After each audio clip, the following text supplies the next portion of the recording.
কাছাড়ের জেলা শাসকের কার্যালয়ে 2000 টাকা ঘুষ নিতে গিয়ে হাতে নাতে ধরা পড়লেন এক সিনিয়র অ্যাসিস্ট্যান্ট।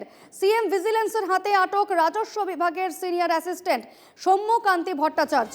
মাটি কেনা বেচার এনওসি দেওয়ার নামে একেবারে সৌম্য 12,000 টাকা ঘুষ চেয়েছিলেন জনৈক ব্যক্তির কাছে, এমনটাই অভিযোগ। এই ঘটনা নিয়ে অফিস পাড়া সহ গোটা কাছাড় জেলার সরকারি বিভাগগুলোতে রীতিমতো চাঞ্চল্য ছড়িয়েছে।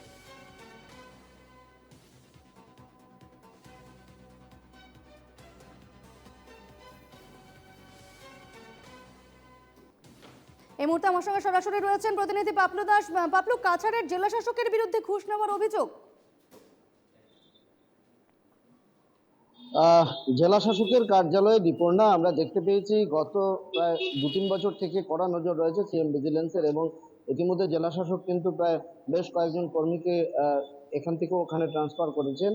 কিন্তু আমরা দেখতে পাচ্ছি যেটা গত বছর অতসী দত্ত বলে একজনকে এখানে সিএম ভিজিলেন্সের কূপে পড়তে হয়েছিল, এবং আজকে যেটা ঘটলো, আজকে সৌম্যকান্তি ভট্টাচার্য নামে রাজস্ব বিভাগের সিনিয়র অ্যাসিস্ট্যান্ট, তাকে সিএম ভিজিলেন্স পাকড়াও করে, এবং রাধেশ্যাম সাহু নামে জনৈক ব্যক্তি, তিনি এই ঘুষ দেন সৌম্যকান্তিকে। পরবর্তীতে সিএম ভিজিলেন্সের টিমের সদস্যরা এখানে সরাসরি এসে উপস্থিত হন। কিন্তু বিষয়টি হলো কাছাড়ের জেলা শাসকের কার্যালয়, যেখানে খোদ জেলা শাসক এই কার্যালয়ে কিন্তু প্রতিদিন কাজ করেন, এবং এই কার্যালয়ের নিচে এই ধরনের একটি ঘটনা ঘটায় রীতিমতো কাছাড় জেলা সহ বলবো বরাক উপত্যকায় চাঞ্চল্যের সৃষ্টি হয়েছে। এবং এখানে এই ধরনের যে একটা এই যে বিষয়টা চলছে, সেটা নিয়েও কিন্তু কাছাড়ের জেলা শাসক বলবো অবহিত ছিলেন না। এই ধরনের তিনি সম্ভবত টের পেয়েছিলেন আগে, সেই কারণে আমরা দেখতে পেয়েছি প্রায় 50 জনেরও অধিক কর্মীকে বিভিন্ন বিভাগে তিনি স্থানান্তরিত করে। কিন্তু আজকের যে ঘটনাটা ঘটেছে সেটা নিয়ে বলবো রীতিমতো চাঞ্চল্যের সৃষ্টি হয়েছে। এবং পাপলু, খোদ জেলা শাসকের কার্যালয়ে এইরকম একটা ঘটনার উদ্রেক হয়েছে, সেক্ষেত্রে জেলা শাসকের তরফ থেকে কি ব্যবস্থা নেওয়া হচ্ছে?